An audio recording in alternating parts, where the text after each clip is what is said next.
సంఘటన జరిగిందో అందరూ కూడా విట్నెస్ చేసినారు దీన్ని లైవ్గా.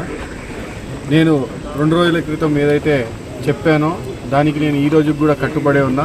అహోబిలంలో జరిగిన అక్రమాలకి అన్యాయాలకి నేను ఇచ్చిన ఎవిడెన్సులు 100% కరెక్టు. దాని మీద చర్చకి నేను ఎక్కడికైనా సిద్ధము, ఎప్పుడైనా కానీ సిద్ధమే. ఈరోజు ప్రభుత్వం మీ చేతిలో ఉంది, మీరు పోలీసులు మీ చేతిలో ఉన్నారు. మీరు పోలీసులతో మాట్లాడుకొని మీరు మాకు టైం ఇప్పియండి. ఆ టైంకి మేము ఎక్కడికైనా రానికి సిద్ధం. ఇదంతా మీరు అక్కడికి వెళ్ళి ఇక్కడ మా దగ్గరికి పోలీసులను పంపించి మమ్మల్ని ఆపించి ఇవంతా వద్దు. రేపు ముఖ్యమంత్రి వస్తున్నాడు, ముఖ్యమంత్రి వస్తున్న స్టేజ్ మీద దీనికోసం చర్చ చేయాలన్నా కానీ మేము సిద్ధం. విత్ ఎవిడెన్స్ వస్తాం. నేను తెచ్చి ఇచ్చిన ఎవిడెన్స్లో ఏమన్నా తప్పు ఉంటే నువ్వు ప్రూవ్ చేయి. తప్పో ఈ ఫ్యాబ్రికేటెడో ఇంకోటి నువ్వు ప్రూవ్ చేయదాన్ని. కానీ అవి చేయలేకుండా ఇట్లాంటి చిల్లర రాజకీయం చేసుకుంటా నేను అటు పోతా ఇటు పోతా అక్కడ పోతా ఇక్కడ పోతా వాళ్ళ ఇంటికి వస్తా వీళ్ళింటికి వస్తా అంటే ఆళ్ళగడ్డలు ఇదేం కొత్త కాదు. దేనికైనా సిద్ధమే, అన్నిటికీ తెగబడే ఈరోజు మేము వచ్చినాము. ఏం అయ్యేది ఏం లేదు, ఎవరింటికి ఎవరు పోతే ఏం అయ్యేది లేదు.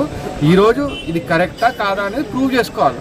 ప్రూవ్ చేసుకోకుండా ఇవన్నీ మాట్లాడడం అనేది ఎంతవరకు కరెక్టు అది ఆళ్ళగడ్డ ప్రజల్లో ఆలోచన చేయమని చెప్పి కోరుతున్నాను. ఈరోజు మీలో ఆళ్ళగడ్డ ప్రజల్లో కూడా ఎంతోమంది నష్టపోయిన వాళ్ళు ఉన్నారు వీళ్ళ వల్ల. వాళ్ళు ఒకసారి ఆలోచన చేయండి. మీరు ఇదే విధంగా అట్లనే ఇళ్లలో కూర్చున్నారంటే నొప్పి తగిలి కూడా రేపు పొద్దున వీళ్ళు ఇదే విధంగా ప్రవర్తిస్తారు. ఈరోజు మీరు అందరూ కూడా కళ్ళు తెరవాలా, బయటికి రావాలా. వీళ్ళు చేసే అరాచకాలు, వీళ్ళు చేసే అన్యాయాలు ఆళ్ళగడ్డలో బయట పెట్టాలా. మీ ఎమ్మడి ఎంత దూరమైనా నిలబడడానికి మేము రెడీగా ఉన్నాం అని చెప్పి నేను ప్రజలందరికీ తెలియజేస్తూ ఉన్నాను.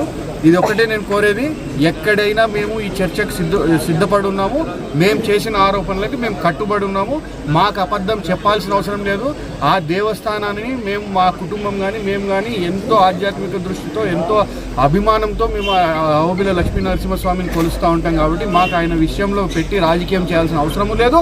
ఆయన రూపాయి ఒకటి మాకు తీసుకోవాల్సిన అవసరం లేదు దేవుని దయ వల్ల. కాబట్టి ఇలాంటి చిల్లర రాజకీయాలు మానుకోమని చెప్పేసి ఈరోజు అధికార పక్షంలో ఉన్న ఎమ్మెల్యే అఖిలకి నేను చెప్పడం జరుగుతుంది.